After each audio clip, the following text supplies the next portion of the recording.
안녕하십니까. 성기영의 경제쇼 아나운서 성기영입니다. 달력 거지란 말 혹시 들어보셨습니까? 은행 창구에 가서 신년 달력을 요구하는 사람들을 말하는데요. 달력 인심이 넘치던 시절에는 굳이 말하지 않아도 연말이면 달력을 쉽게 얻었죠. 하지만 해를 거듭할수록 달력 인심이 예전만 못합니다. 저희 은행 통장이 있냐며 단골 확인을 해야 한 개 정도 받을 수 있는데요. 불황의 탓도 있지만 일정 관리를 디지털로 해결하면서 종이 달력 수급이 줄어든 이유도 있죠. 또 친환경, 사회적 책임을 강조하는 ESG 경영 방침이 대세가 되면서 달력 인심을 야박하게 만들었습니다. 이렇게 공짜 달력이 줄면서 달력을 사서 쓰는 분들도 많던데요. 가족 생일을 찾아서 동그라미를 치고 집안 대소사나 예적금 만기를 메모해 두거나 또 공휴일을 세어보는 재미가 쏠쏠하기 때문입니다. 고금리 속에서 사상 최대 이익을 낸 은행들, 올해만큼은 달력 달라는 사람들에게 인심 좀 넉넉하게 쓰면 좋겠습니다.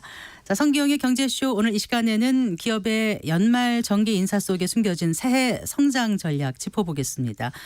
그리고 메모리 반도체 가격에 반등세가 나타나면서 삼성전자, SK하이닉스의 실적 기대감도 높아지고 있는데요. 반도체 관련주 흐름 전망해 보겠습니다. 이 시간 유튜브로도 함께합니다.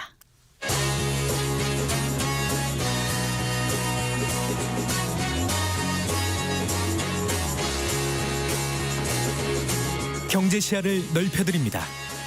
투자의 지름길을 안내합니다. 돈 되는 정보를 발견하는 시간. KBS 1라디오 경제쇼.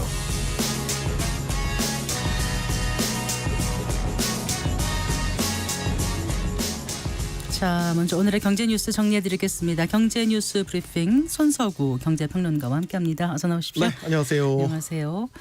그 가상화폐 비트코인 가격이 지금 심상치 않네요. 네. 지금도 계속 오르고 있습니다. 이게 왜 이러지 생각이 들 정도로 지금 일단은 그 상징적인 가격대를 넘어섰거든요. 20개월 만에 4만 달러. 달러 기준으로 4만 달러 돌파를 했고요.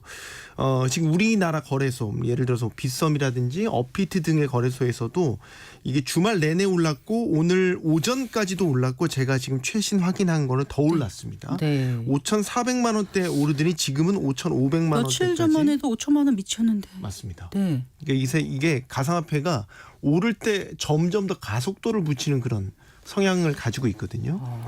그래서 이게 변동성이 상당히 크다 이렇게 얘기를 하는 거죠. 네. 사실 올해 초부터 비교를 해보면 2천만 원이었습니다. 그때 저점을 형성한 뒤에 올해 내내 이제 지속적으로 오르더니 최근 들어서 더 오름세가 가팔라져 가지고 좀 두드러졌죠. 상승률 전체로 보면 100%를 훌쩍 넘은 거고요. 왜 오르냐 많이 얘기 들으셨겠지만 여러 가지 호재들이 지금 겹쳐 있습니다. 일단은 내년 초에 지금 비트코인 현물 그 ETF에 대한 승인이 날 것이다. 여기에 네. 대한 기대가 있는데 특히 세계에서 가장 큰 그 자산 운용 업체죠. 블랙록이 현물 ETF 승인 그 신청을 한 상태여서 네네. 이에 따른 시장 파급이 클 것이다라고 보고 있는 거가 하나가 있고요. 내년에도 비트코인이 또 그 추세적으로 반감기라고 해서 네. 비트코인 공급량이 반으로 줄어드는 시기가 도래했다. 라고 보는 거죠. 그래서 이런 시기는 앞선 사례에서 봐도 가격이 많이 오르는 성향을 보였거든요. 그래서 이런 것들에 대한 기대도 있고요. 가장 기저에는 사실 기준금리가 지금 더 오르지 않고 떨어질 것이다라는 것들 때문에 이런 코인 같은 위험 자산에 대한 선호도가 점점 높아지고 있다. 이런 요소들이 겹치면서 지금 전반적으로 비트코인 혹은 알트코인 가격까지도 밀어 올리는 그런 상황이 연출되고 있습니다. 네. 자, 이러다 보니까 이상하게 이제 뭐가 오를 때는 더 이렇게 아까 말씀하신 네. 것처럼 가속되는 그런 분위기인 것 같은데 장밋빛 네. 전망들이 막 쏟아지잖아요. 예. 이 전망을 그대로 믿어야 될지 아니면 이제 좀 경계를 해야 될지 개인의 몫이긴 하지만 개인의 몫이죠. 근데 저는 항상 이런 전망들이 많이 나올 때마다 절반만 믿고 절반은 항상 의심해라. 이런 말씀을 드리거든요. 이게 코인 자체가 워낙 변동성이 심한 어떻게 보면 최고 수준의 위험 자산. 이라고 볼 수 있는 거고 그동안의 추세를 보면 역시 오를 때 빨리 오르지만 떨어질 때도 더 빨리 떨어지는 이런 성향을 보였거든요. 변수가 워낙 많기 때문에 아무리 뭐 암호화폐 전문가들이라고 해도 가격을 합리적으로 전망하는 거는 쉽지는 않습니다. 근데 꼭 이런 시기에 요즘에 그 등장하는 것들 뭐 소위 뭐 비트코인 예측 전문 기관이다. 혹은 일부 뭐 언론 등을 통해서 굉장히 자극적인 문구들을 통해서 뭐 아주 장밋빛 뭐 전망치 이런 것들을 내놓고 있거든요. 네. 뭐 몇 년도까지 1억 넘어간다. 이런 거는 절대로 맹신하시면 안 됩니다. 특히 이제 국내의 가상자산 시장 같은 경우에는 김치 프리미엄이라고 해서 국제적인 시세보다 조금 더 비싼 경향이 있어요. 뭐 3, 4% 정도 더 비싼 경향이 있거든요. 이런 김치 프리미엄이 붙을 경우에는 가격이 하락할 때 국내 투자자들의 손실이 더 커질 우려가 있기 때문에 주의가 상당히 필요합니다. 마지막으로 하나 말씀드리고 싶은 거는 비트코인 말고 그 외에 다른 코인들, 알트코인이라고 저희가 얘기하는데 이런 시기를 틈타서 이상하게 급등한 알트코인들이 자주 등장을 해요. 네. 그래서 혹여나 크게 벌어보겠다는 생각으로 뒤늦게 들어갔다가 낭패를 보시는 개인 투자자들이 많거든요. 근데 이제 이런 알트코인의 경우에는 코인이 발행하는 거나 운영하는 거나 가격이 형성되는 과정에 상당히 좀 그 사기성이 짙은 경우도 있기 때문에 매우 주의를 하셔야 된다라는 말씀 다시 한번 드립니다. 그런데 지금 비트코인이 과연 그렇게 위험한 자산이냐에 대한 의문도 약간 있더라고. 오히려 안전 자산으로 인식되는 경향이 있는 게 올 초에 그 미국 실리콘밸리 SVB 그 파산 하는데 은행권의 위기가 닥쳤을 때 자금이 이렇게 그 비트코인 쪽으로 많이 쏠려서 오히려 지금은 안전자산으로 인식되는 분위기가 좀 커지고 있다 이런 것도 있어가지고요. 코인을 선호하시는 분들 사이에서는 말씀하신 대로 대체 투자 자산으로서의 안전자산 성격이 강하다라고 하지만 네. 코인의 가격을 형성하는 측면에서 보면 예를 들어서 우리가 주식과 비교를 해보면 상장돼 있는 기업들은 매출이라든지 이익이라는 확실한 평가 기준이 있잖아요. 네네. 기본적으로 비트코인도 그렇지만 코인이라는 게 그런 확실한 기준이 없어요. 말 그대로 많이 사냐 파냐 수급에 의해서 가격이 많이 결정되기 때문에 자칫 과열된 투자 심리에 의해서 휩쓸려 사시는 휩쓸릴 수가 있다는 말아라. 거죠. 그런 네. 기준에서는 여전히 위험 자산이다 이렇게 말씀드립니다. 네. 자, 다음 소식이 뭔가요? 요소수 사태가 또 터질지도 모르겠습니다. 그래요. 지금 네. 중국 현지에 있는 한국 기업으로부터 그 요소수를 제대로 수출하지 못한다는 보고가 접수가 됐어요. 지난 주말에 말이죠. 이 소식이 전해졌고 이게 우려되는 게 뭐냐면 통관 검사까지 다 끝났거든요. 네. 끝난 상태에서 지금 중국의 우리를 따지면 관세청이죠. 중국의 해관총서라는 곳이 있는데 네네. 여기에서 지금 선적을 보류시키는 그런 배에 상황. 싣지 못하게 한다고요? 그렇습니다. 그래서 지금 우리 관계부처도 주말 사이에 긴급 점검 회의도 있었고 조금 전에도 관계장관 뭐 점검 회의가 있었는데 일단은 왜 이렇게 갑자기 느닷없이 그 선적을 보류시킬까에 대해서는 정치적 의도는 없다라는 게 이제 정부가 현재까지 파악한 결론이고요. 네. 중국 내에서의 어떤 요소수에 대한 수급 문제로 추정이 된다라는 게 공식 입장이긴 한데 불안한 건 사실입니다. 네.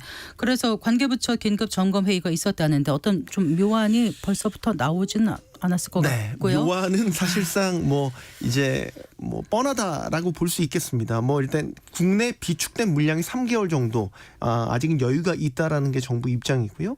베트남 같은 대체 수입선도 우리가 확보를 하고 있기 때문에 네. 너무 여기에 대해서 불안해할 필요는 없다라는 게 정부 입장인 건데 2021년 그때 요소수 대란이 터졌을 때 그 당시 사례를 보면 불안한 게 여전히 있는 게 당시에 그 요소 사태가 터지고 나서 중국 의존도 낮추겠다라고 네, 했는데 했었죠.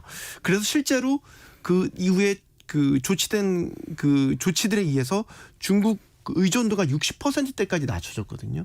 근데 지금 또 90% 이상으로 올라왔어요. 그러니까 용두삼이 대책이었다, 땜질식 처방이었다라는 비판을 받게 되는 거죠.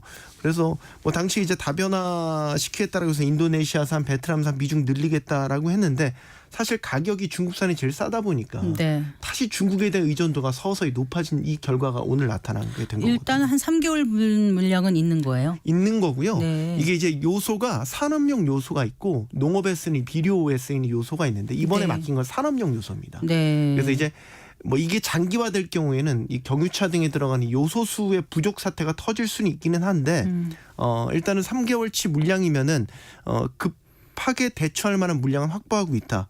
이렇게 보여지는데 장기화되지 말아야 되는 게 급선무가 되겠죠. 네, 그러니까 원래 요소를 들여와서 요소수를 만드는 거죠. 그렇죠. 국내에서 다시 가공을 해서 최종 경유차 같은 데 들어간 요소. 디젤차가 내뿜는 질소 화합물 이런 거 줄여주는 데 쓰이는 거니까 꼭 필요한 거잖아요. 배기가스에 저감 배기가스에 들어가는 요소수가 되겠죠. 네, 그래요.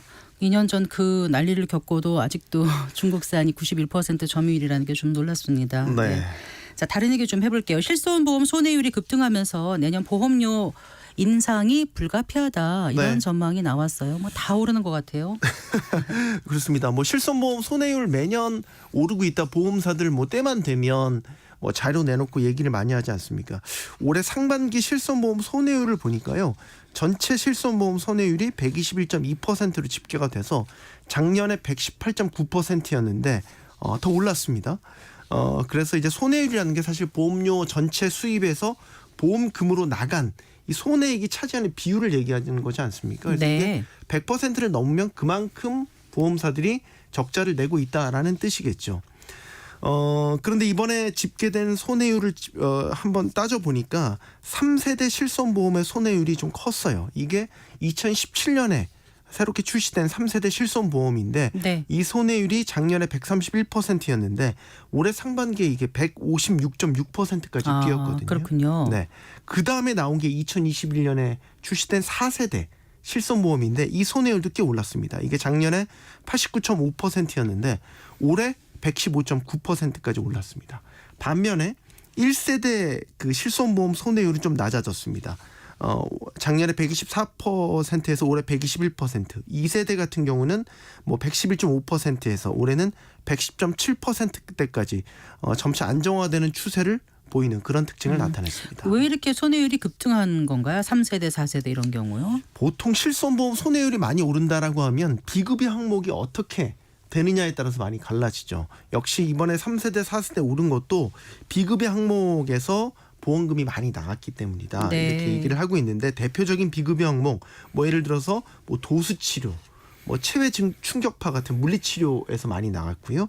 뭐 비급여 주사제 이런 데에서도 보험료가 따져보니까 연평균 20% 정도. 이거 치료받으면 기본 10만 원 이렇게 막 넘기 때문에 그렇죠. 예, 당연히 손해율이 높아질 것 같아요. 네, 근데 이런 조금만 아파도 실손보험 가입됐으니까 그냥 치료를 쉽게 받더라고요. 그전 같은 못 네. 받았던 게 부담돼서. 그런 게 이제 뭐 어느 정도는 그 목적에 따라서 제한을 한다고는 하지만 여전히 뭐 사실 이제 실손보험의 목적 자체가 급여 외에 비급여 항목을 이제 커버를 해주는 게 목적이기 때문에 막을 수는 없고 이런 부분들을 그래서 계속 그 바꿔 나간다. 손해율이 현실적으로 조정될 수 있도록 비급여 항목에 대한 조정을 해야 된다라는 건데 그래서 사실 전에 줄여진 게 백내장 네네. 관련된 수술은 좀 조정이 됐거든요. 그렇더라고요. 그래서 네. 사실 1세대 실손보험, 2세대 실손보험의 손해율이 조금 낮아지는 그런 효과를 나타내긴 했는데 여전히 뭐 물리치료라든지 이런 비급여 주사제에 있어서는 어떤 그 실손보험에 대한 커버리지 보험금이 올라가는 현상을 나타내기 때문에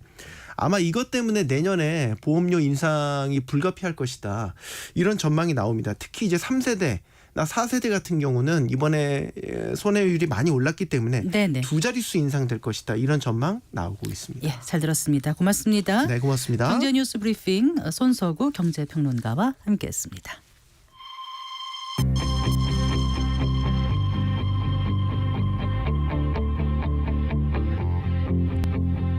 경제 전문가의 원포인트 레슨. 꼭 알아야 할 정보와 이슈를 알기 쉽게 풀어드립니다. 대한민국 경제 고수와 함께 투자의 맥을 짚는 KBS 일라디오 경제쇼. 진행의 성기영 아나운서입니다.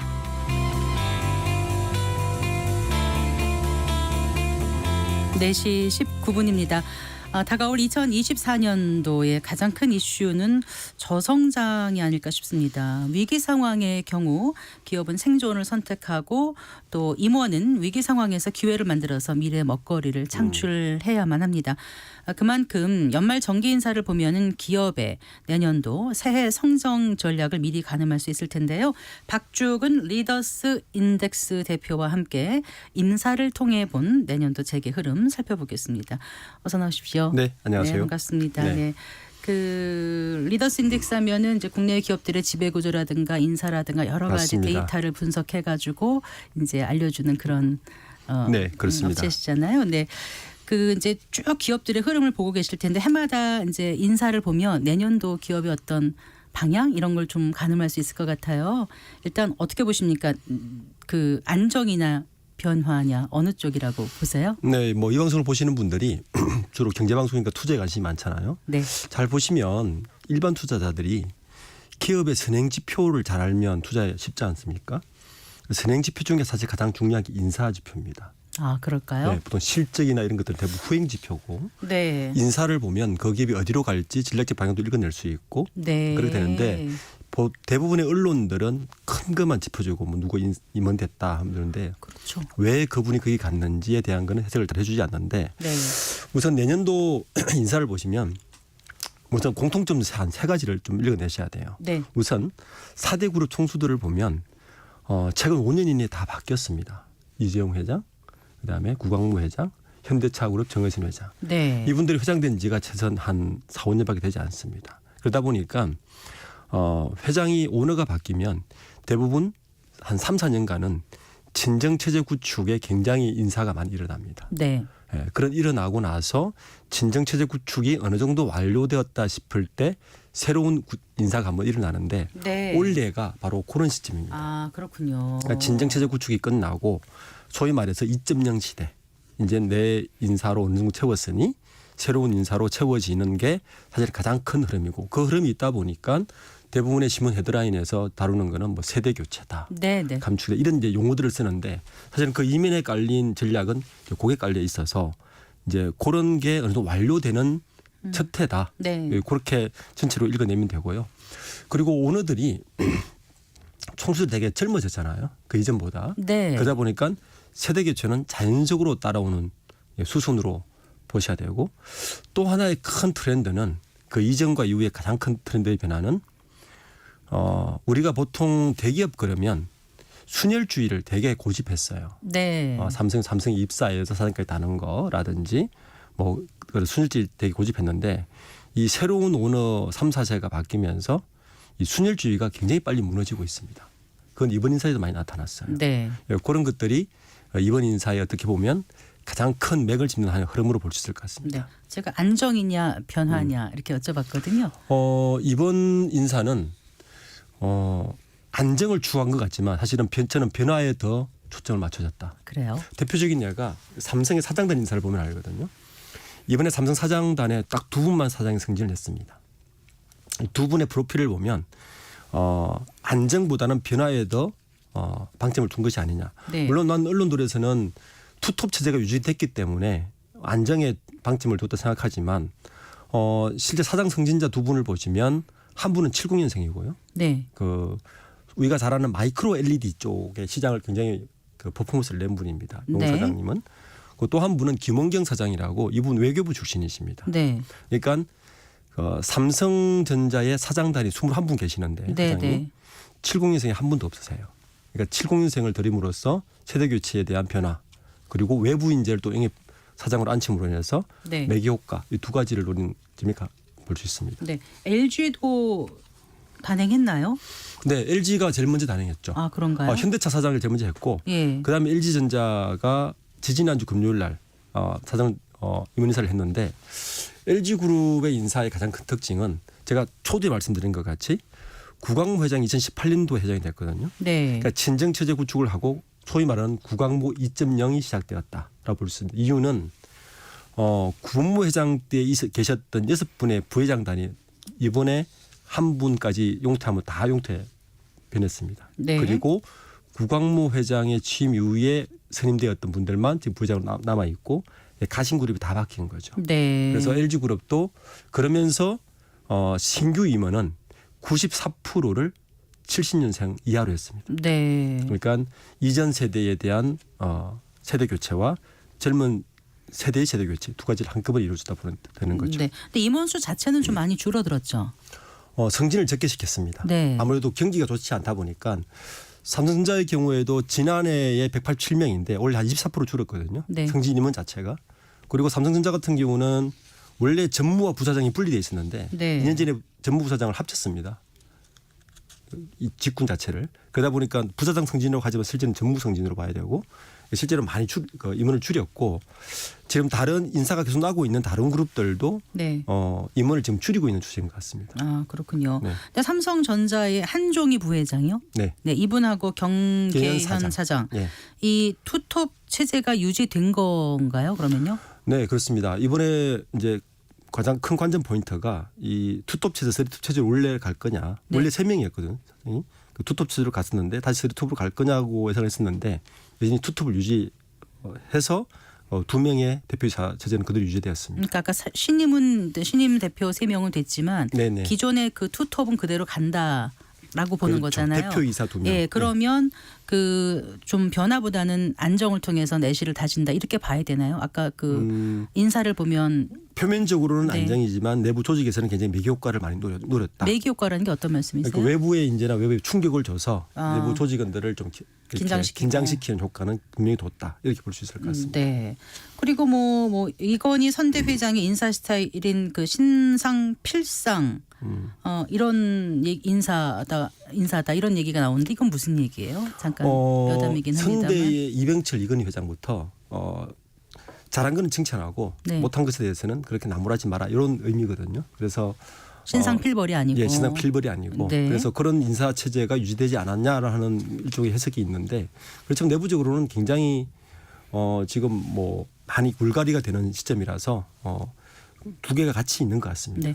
그 개인도 개인이지만요. 가장 눈에 띄는 게 이제 삼성전자 같은 경우는 미래사업 기획단 출범이다 이 얘기를 하더라고요. 이게 왜 의미를 갖는지 좀 말씀해 주신다면요. 두 가지 의미가 있는 것 같아요. 첫 번째는 삼성전자 내에는 현재 부회장이 한 분 계시거든요. 2분 계시거든요. 한종희 부회장과 그다음에 경영지원실의 정윤욱 부회장이 2분이 계시는데 네. 삼성 SDI에 있는 정영진 부회장 한 분을 더 모시고 왔어요. 네. 그리고 그 모시고 와서 미래기획단이란 미래준비단을 걸 만들었는데 미래사업기획단. 사업기획단. 네. 지금 삼성이 가장 큰 그 투자자들이 봤을 때 고민이 뭐냐면 미래 신성장 동력 사업이 너무 약한 거 아니냐에 대한 고민이었습니다. 네. 네, 지금은 반도체와 스마트폰 두 개로 주로 매출을 하고 있는데 둘 다 사업이 좀 지지부진했고 그리고 경쟁에서 계속 이기지 못하는 모습이 보이다 보니까 네. 산섭이 새로운 신성장 동력을 만들어내기 위해서 아마 그 미래 사업기획단을 만들어서 이게 이제 일종의 제게서 이야기하는 이전의 미전실 같은 효과는 아닙니다. 네. 순수하게 그 미래 성장 반도체나 스마트폰을 이을 미래 성장 동력을 만들어낸다고 지금 만들어진 그러니까 이전에 미래 전략 기획실 미전실 같은 건 아니고 네, 미래 그렇습니다. 사업 기획을 한다는 거잖아요. 네. 그 말 그대로. 그러면 삼성의 미래 사업은 뭐로 갈 거라고 지금 이 인사를 통해서 볼 수 있는 건가요? 아니면 현재 미래사업기획단에서 많이 이야기하고 있는 건 이재용 회장 이후에 나타난 건 사실 바이오밖에 정도의 효과만 있었거든요. 네네. 현재는 로봇 사업, 네. 네, 그리고 AI, 네, 인공지능. 이 두 개의 중점을 두고 있는 것 같습니다. 네. 로봇 사업은 레인보우 로보틱스라고 해서 삼성전자가 전략적으로 지분 많이 투자한 기업을 통해서 그리고 이걸 하고 있고 AI 쪽에도 인재를 지금 하고 많이 그리고 특히 이번에 부사장급 인재에서 보면 소프트웨어 쪽의 인재가 많이 늘어난 게 보이거든요. 네. 이제 그런 부분들을 보면 AI 준비도 굉장히 많이 하고 있다 이렇게 볼 수 있을 것 같습니다. 그리고 뭐 전장 사업 등에도 더욱 힘을 쏟을 것이다 이런 얘기도 나오더라고요. 전장 사업 쪽은 현재는 그 매출이 그렇게 많이 일어나지 않거든요. 네. 하만이라는 거를 9조 2천억 주고 인수를 했을 때 사실 전장 사업을 두고 7, 8년 전에 인수를 했는데 네. 성과가 사실 지지부진했죠. 그래서 이번에 다시 전장 사업에 드라이브를 걸 거라고 보고 그 부분도 지금 좀 임원 숫자를 늘리고 있는 것 같습니다. 네. 그러니까 매기를 풀어놨다고 매기 효과라고 말씀하셨는데 그 네. 매기가 누군 거예요, 그러니까요? 제가 아까 이제 말씀드린 대로 그 사장단에 이번 2명이 승진하셨는데 네. 이제 한 분은 70년생을 드림으로 해서 사장단의 나이를 굉장히 효과를 준 거고 네. 한 분은 외부 출신. 네. 그러니까 삼성에서 입사를 하지 않고 외부 스카우트 왔는데 바로 사장으로 앉히는 경우예요. 순혈주의에서 벗어나서. 맞습니다. 네. 그리고 30대 상무 1명과 40대 부사장 11명이 배출돼서 젊은 피 수혈됐다 이렇게 표현을 하더라고요. 네. 네, 많이 바뀐 거죠. 그렇죠. 30대 사장단에 오른 거는 임원으로 오른 거는 계속 늘 언론에 나오긴 하는데 이전하고 숫자가 많이 늘어난 건 아닙니다. 아, 그런가요? 네, 사실은. 그러니까 언론에서 늘 이제 나이대가 아주 어리니까 표현을 하지만 예전보다 많이 늘어난 건 아니고 일반적인 수준에서 정도 이번에 등용한 것 같습니다. 네. 그 여성 임원 비중은 어떻습니까? 이번에 삼성전자 같은 경우는 여성 임원이 예전보다 적게 뽑았어요. 적게 임원이 됐습니다. 현재 삼성전자 내의 여성 임원 비중은 한 7%가 안 되거든요. 네. 이제 전체 500대 평균 6% 정도 되니까 이번에 이제 다시 나간 분하고 다 합해봐야 알겠지만 그렇게 비중이 높아질 것 같지는 않습니다. 네, 그렇군요. 그 오뚜기 같은 경우도 지금 인사가 화제가 됐어요. 네. 그 오너가 3세이자 뮤지컬 배우인 함현지 씨의 시아버지가 맞습니다. 발탁이 됐다 해서 지금 기사가 많이 나왔던데 어떻습니까? 식품 사업하고는 이 전혀 관련이 없었잖아요. 사돈 영입이라고 네. 하는데 이 승부수가 통할지 이 얘기 잠깐 좀 해봐 주시겠어요? 오뚜기가 빠진 딜레마가 하나 있습니다. 어떤 거요? 최근에 그 기사를 보시면 알겠지만 라면 수출이 1조 원이 넘었어요. 네, 우리나라 라면 수출 금액만 1조 원이 넘었는데 지난 9월 말 10월 기준으로 그런데 이 대열에 참여하지 못한 유일한 라면 3사 중에 하나가 오뚜기입니다. 국내 마켓 쉐어는 꽤 높은데 네. 수출 실적에서는 굉장히 낮아요. 아, 많이 맞아요. 초조하겠네요. 그렇죠. 그래서 아마 이번에 스카우트한 이분이 물론 함현지 이 오너의 시아버지라서 유명한 부분도 있지만 이분의 이력을 보면 이분은 해외 영업 담당입니다. 아, 어디서 하셨죠? LG였나요? 그렇습니다. LG전자에서 입사해서 네. 엑센추어 컨설팅 업계도 있었고 아. 주로 이제 LG 있을 때도 주로 그 유럽 사업 담당이라든지 해외 쪽에 주로 전략 쪽이었어요. 그러다 보니까 시아버지라는 그런 의기도 있지만 사실은 오뚜기가 처해 있는 가장 위기 사항이 네. 이 식품의 해외 매출 해외 시장을 어떻게 더 공략할 넓힐 수 것인가에 대한 있을까? 거라서 크기에 대한 인사인 것 같습니다. 네, 그렇군요. 네. 그런데 이제 또 그래요. 그 오뚜기네 가족 중심 경영은 한창 강화됐다. 하지만 반면에 가족 경험을 중심으로 한 경영 방식이 과연 온당한 건가? 또 이런 얘기도 해요. 폐해도 있었기도 그렇죠. 했고요. 오뚜기가 예. 가뚜기로 오뚜기가 꼭 그렇다는 게 아니라 네. 가족 중심 경영은 항상 늘 폐해가 있다 봐야죠. 왜냐하면 견제 세력이 그만큼 부족하니까. 그렇지만 경영 능력이 탁월하다면 사실은 그 나머지는 다 이야기할 수 있지만 어쨌든 가족만을 가지고 경영한다는 거는 늘 문제점을 안고 있는 것 같습니다. 네, 그래요. 이제 SK 그룹도 인사가 한 7일쯤으로 예정돼 있는데 벌써 부회장단 교체는 가닥을 잡고 있다. 60대에서 50대로 그 세대 교체로 조직 쇄신할 것이다라는 이제 그 기사들이 지금 바로 나오고 있더라고요. 그동안 SK는 좀 보수적인 인사 기조가 이어진 것으로 알고 있는데 경제계 전반이 어려운 상황에서 어떻게 좀 새로운 변화를 약간 시도하는 것 같습니다.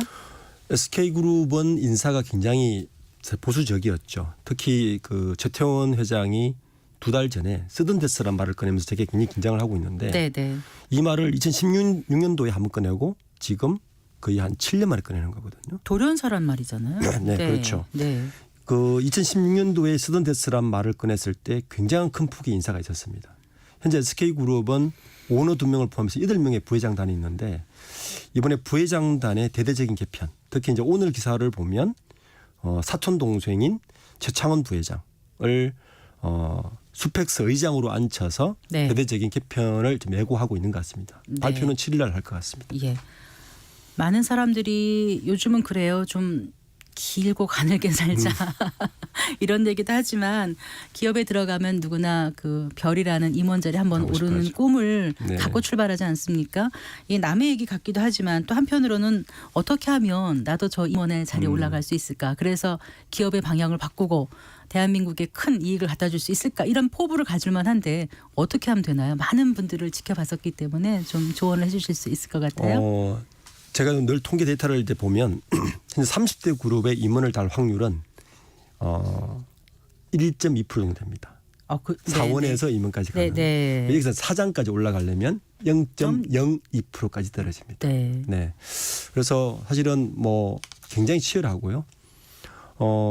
임원으로 올라가는 건 누구나 꿈꾸지만 다 올라갈 수는 없고 아마 향후에 임원으로 갈 분들은 훨씬 더 그 전략적이고 실무적인 분들이 많이 올라갈 게 분명합니다. 네. 그리고 이전의 임원과 지금 임원은 굉장히 많이 달라진 게 요즘은 기업의 조직이 대충 그 팀들이 확장되면서 그 이전에 부장들이 하던 일들을 상무나 전무들이 하게 되고 직급들이 다 하향 평준화돼 가고 있어요. 그런가요? 실무적으로. 네. 그래서 그런 실무형 임원들을 원해서 제가 지난달에 그 총계 조사를 보니까 직원의 증가율보다 임원 증가율이 더 높아요. 네. 최근에 보니까 그 말은 임원들을 더 실무진으로 보내고 있다는 이야기입니다. 전략적으로. 그래서 임원들 확률은 높아지겠지만 임원을 달고 오래 일하기는 더 어려운 시국이 아마 된 것 같습니다. 네, 알겠습니다. 말씀 잘 들었습니다. 네, 감사합니다. 네, 박주근 리더스 인덱스 대표와 얘기 나눠봤습니다. 감사합니다.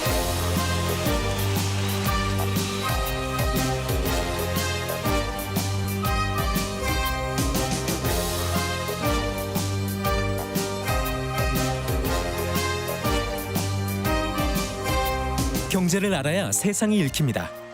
투자를 알아야 돈이 보입니다. KBS 1라디오 경제쇼.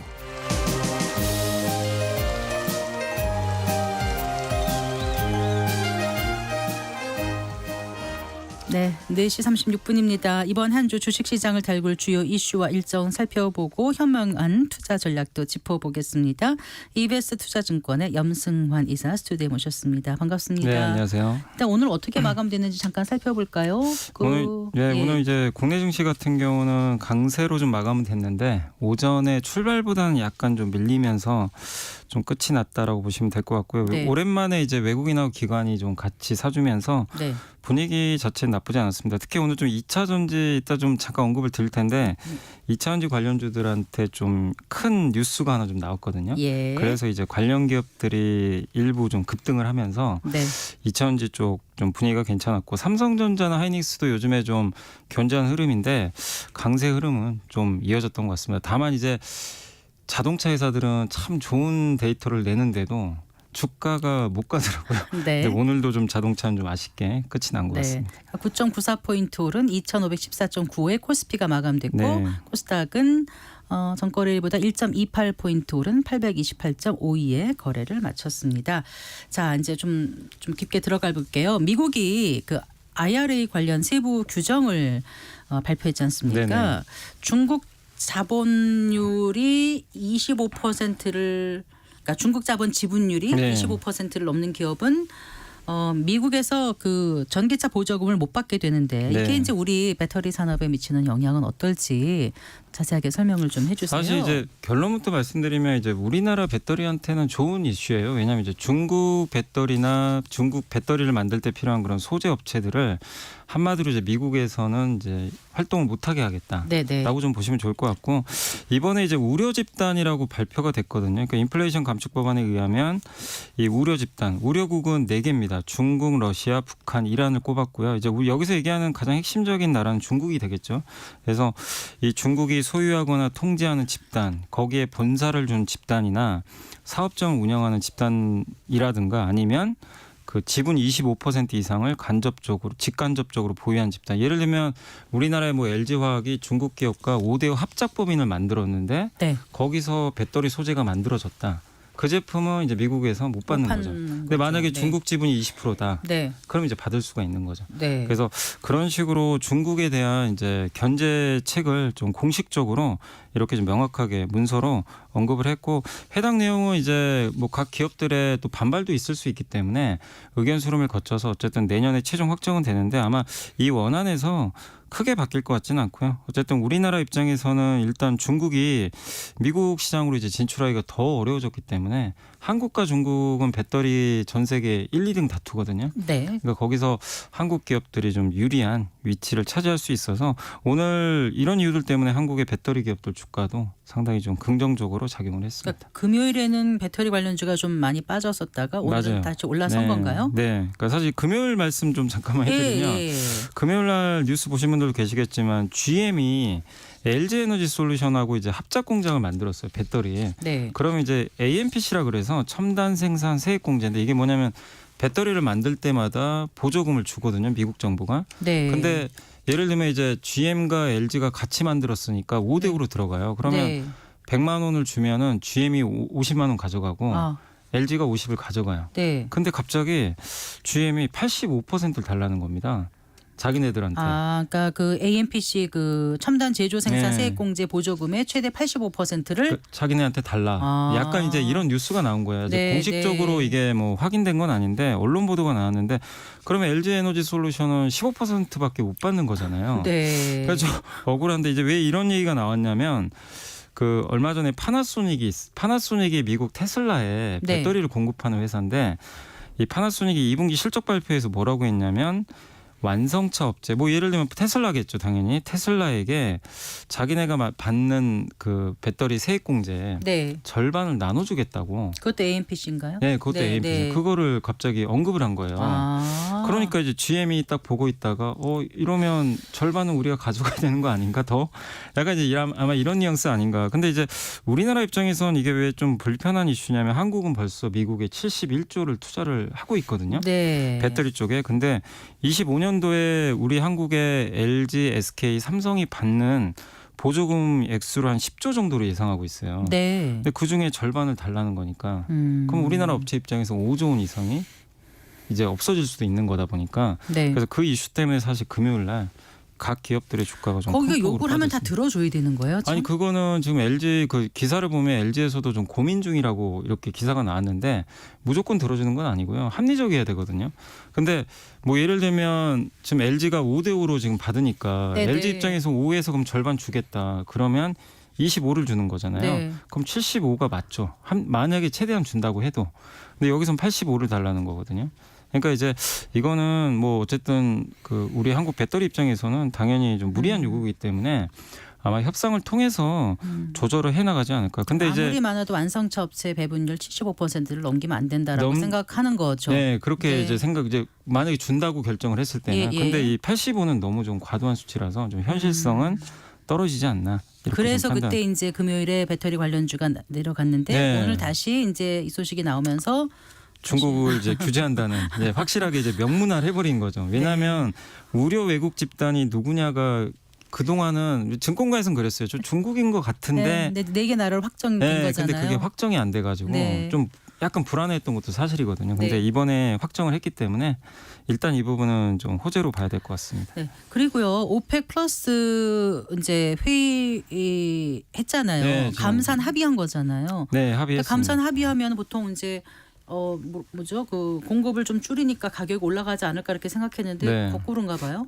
오히려 유가가 지금 오펙 플러스 회의 끝나고 이틀 연속 끝나 그랬습니다. 그래서 많은 분들이 좀 의아하실 수도 있는 게 말씀을 드리면 오펙 플러스 회의에서 원래 감산을 했던 게 내년 말까지 200만 배럴 하루에 그건 이제 기본적으로 감산을 하고요. 자발적 감산을 165만 배럴 또 하거든요. 네, 이건 자발적으로 한 거예요. 각 국가들이. 그게 내년 말까지입니다. 그리고 추가적으로 한 번 더 하는 게 있어요. 자발적 감산. 이게 네. 150만 배럴을 하고 있었어요. 근데 여기서 220만 배럴로 이제 이걸 늘린 겁니다. 그러니까 추가 자발적 감산을 150만에서 220만으로 70만 배럴이 더 늘어난 거죠, 사실은. 예. 그래서 이거는 언제까지 하냐면은 기간이 짧아요. 내년 3월까지. 네. 근데 왜 유가가 빠졌냐면요. 여기서 70만 배럴 그러니까 감산하는 게 사우디가 감산을 하는 게 아니라 그 나머지 국가들이 감산을 하는 거고 주도적으로 네. 하는 건 사우디잖아요. 네. 그러다 보니까 이거 기간도 얼마 안 남은 데다가 시장은 100만 배럴 정도 예상을 했거든요. 네. 적어도 100만 배럴 이상은 감산하겠지 했는데 뚜껑을 여니까 70만 배럴인 거예요. 아, 예상보다 너무 적은 거 아닌가. 그래서 시장은 좀 의구심을 보인 거죠. 사우디에 오펙 플러스 장악력이 많이 떨어진 거 아닌가. 그 외의 주변국들이 사우디의 이런 감산 기조에 대해서 좀 반발하고 있는 거 아닌가. 실제 이게 근거가 있는 게 북아프리카의 그 앙골라가 네. 이번 오펙 플러스 회의 결과를 받아들일 수가 없다. 그래서 증산하겠다 자기는. 이렇게 좀 또 언급을 했다고 합니다. 그러니까 한마디로 이들 안에서도 옛날 같지 않게 좀 균열이 좀 발생을 한 것 같아요. 거기는 살아야 되니까. 네. 왜냐하면 팔아야 이제 된다. 감산을 네. 하면 네. 당연히 재정에 영향을 주겠죠. 그러니까요. 많이 팔아야 되는데. 네. 그래서 지금 사우디 입장도 좀 상당히 난감해졌고 그래서 내년 3월이거든요. 네. 3월에 이제 추가 감산이 종료가 되는데 그때 만약에 더 연장을 못 한다면 유가는 또 한 번 더 빠질 수가 있어요. 이 원유 공급이 이제는 증가 쪽으로 바뀌게 되니까. 네. 그래서 지금 물론 이제 이렇게 원유 유가 떨어지는 건 한국 경제에는 긍정적이에요, 당연히. 비용이 줄어드니까 나쁠 건 없는데 다만 지금 사우디나 오펙 플러스의 지금 힘의 균형이 네. 좀 많이 좀 약화되고 있다. 그래서 유가가 좀 떨어지고 있다. 그러니까 유가와 관련된 업종 어떤 것들 좀 유가에 이제 좀 수혜를 조사봐야 받는 될까요? 업종은 주로 유가 수혜주는 정유 업종입니다. 휘발유 팔거나 이제 원유. 근데 반대로 유가 떨어질 때 수혜받는 기업들은 많은데 대표적인 게 항공주죠. 그렇겠네요. 항공은 이제 당연히 좋아질 수밖에 없고. 네. 그다음 반도체도 좀 좋은 게요. 왜냐하면 반도체 업종도 유가가 이렇게 떨어지면 특히 미국 사람들이 휘발유 소비 많이 하잖아요. 네. 차를 많이 몰고 다니까 유가 떨어지면 당연히 휘발유에 대한 가격 부담이 떨어지거든요. 네. 그럼 그만큼 돈이 좀 구매력이 남아요. 예, 생기는 구매력이 거예요. 생기니까 어. 소비가 좀 늘어납니다. 그래서 그렇군요. 전통적으로 반도체한테도 아, 항상 그- 그렇게 연관이 됐었어요. 예, 그렇게 연관이 있는 거예요. 그래서 유가 오를 때 유가 저번에 100달러 갔을 때 있잖아요. 네네. 실제 우리나라 IT나 이쪽이 굉장히 안 좋았거든요. 그래서 유가 떨어지면 소비재하고 항공주한테 특히 좀 호재다라고 보시면 좋을 것 같습니다. 그렇군요. 그래서 이제 반도체 시장 얘기를 좀 해볼게요. 네. 내년 메모리 반도체 시장 규모가 올해보다 40% 네. 이상 커질 것이다. 뭐 이런 전망이 나왔다면서요? 네, 맞습니다. 지금 이제 지난 2년 동안 반도체 시장이 굉장히 안 좋았는데 올해보다 한 40% 이상 커질 거라는 전망이 나오고 있고 그 배경은 스마트폰용 메모리 그러니까 스마트폰에 들어가는 그 반도체 가격이 네. 지금 4분기에 30%나 급등을 해버렸거든요. 네. 그러니까 예상보다 훨씬 지금 많이 오른 거예요. 이 이유가 뭐냐면 중국의 스마트폰이 요즘에 굉장히 잘 팔리고 있다고 합니다. 그러니까 중국 스마트폰이 잘 팔리니까 거기 들어가는 반도체가 지금 부족하거든요. 네. 그러니까 이제 삼성이 예를 들면 중국의 회사한테 나 30% 올리겠다 받아들이는 거죠. 옛날에는 안 받아들였어요. 왜냐하면 반도체 공급이 많으니까. 네. 그래서 지금은 아까 유가랑 정반대입니다. 지금은 반도체 공급은 적은데 수요가 많으니까 당연히 반도체를 만드는 기업들한테 되게 유리하겠죠. 그래서 반도체 가격이 지금 큰 폭으로 인상이 되면서 내년에 아마 올해보다 더 좋을 걸로 보고 있고요. 사실 지난 한 2년간 삼성전자 하이닉스가 굉장히 좀 어려움을 겪었는데 아마 내년도에는 양사 합쳐서 한 20조 원 이상의 이익을 낼 걸로 지금 전망들도 나오고 있습니다. 그리고 요즘에 많은 분들이 아마 기사 보셨겠지만 AI가 요즘에 좀 대세잖아요. 네, 그래서 네. 뭐 스마트폰에도 들어간다 뭐 이러는데 거기 들어가는 이제 고대역폭 메모리 흔히 영어로는 HBM이라고 하는데 네. 이 시장에 대한 수요가 당연히 AI 시대를 맞아서 더 늘어날 수밖에 없기 때문에 이런 부분들도 상당히 우호적으로 작용할 것 같고요. 마지막으로 반도체 얘기만 하나 더 해드리면 지난주 이제 그 금요일 날 반도체 수출 데이터가 나왔거든요. 네. 네. 수출 잠깐만 말씀드리면 반도체 수출액이 95.2억 달러 기록해가지고 작년 7월 이후로 1년 4개월 만에 드디어 이제 플러스로 좀 반전이 됐습니다. 그동안 네. 반도체 수출이 계속 마이너스 기록했거든요. 그래서 데이터가 확실히 좀 이제 개선이 되고 있는 게 확실히 좀 나오고 있기 때문에 반도체 주들 주가도 좋지만 향후 전망도 굉장히 좀 밝아지고 있다. 아까 그 봐야 될것 HBM 같습니다. 고대역폭 메모리 그거는 삼성전자나 SK 하이닉스 다 같이 낸- 하는데 네. 사실 여기에 좀 재밌는 게 하이닉스가 1위예요. 보통은 반도체 하면 항상 삼성이 1위인데 네. 네. 이 반도체만큼은 그 엔비디아가 지금 AI 반도체 1위인데 네. 거기에 요게 들어가는데 지금 거의 하이닉스가 독점으로 납품하는 걸로 알려져 있어서 그래서 하이닉스가 특히 요걸 지금 굉장히 좋은 성과를 내고 있다라고 어쨌든 말씀드리겠습니다. HBM 시장은 빠르게 성장할 것 같죠. 네, 맞습니다. 네. 이게 가격도 일반 디램보다 5배 이상 비싸기 그래요? 때문에 굉장히 비쌉니다. 어. 그러니까 기존 제품은 그냥 이제 그러니까 반도체 잠깐만 설명드리면 지금 여러분이 스마트폰에 쓰는 반도체는 네. 24시간 계속 만들어내야 돼요. 네네. 끊임없이 주문이 안 들어와도 그냥 찍어냅니다. 근데 HBM은 다른 게 주문을 해야 돼요. 엔비디아가. 아. 그러니까 약간 이제 맞춤형이에요.